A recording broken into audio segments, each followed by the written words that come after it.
来看嘉义的义德，昨中昼发生规模4.6千层的地震。因为嘉义中部伫10月底一天有8届地震，台南满到16到19这几日啊嘛连续发生几若届的地震。有民众烦恼讲，敢是南部要发生大地震啊？也毋过学者分析了后是认为讲，这地震应该和0403花莲大地震有关系。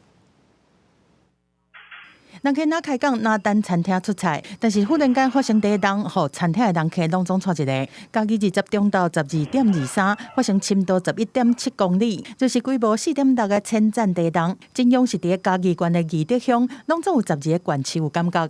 我们一直以为是外面的出了车祸，大车相撞，因为整个房子都震得很恐怖。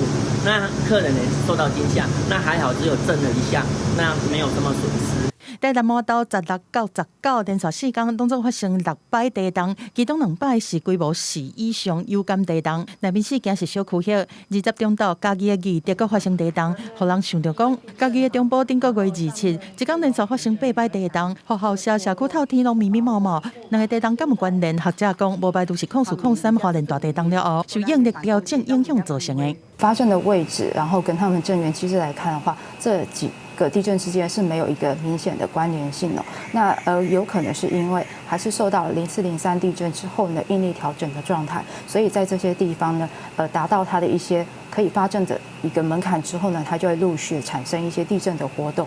学者分析，10月中部的地震是走向粗刷短暂，11月满岛和义德的地震是属极冲短暂放能量，因三个是并无明显的关联性，但因为西部的地震震源较浅，震度相对明显，学者提醒民众爱甲脚的倒去也是倒落来家具固定，减少地震发生了后的灾损。记者综合报道。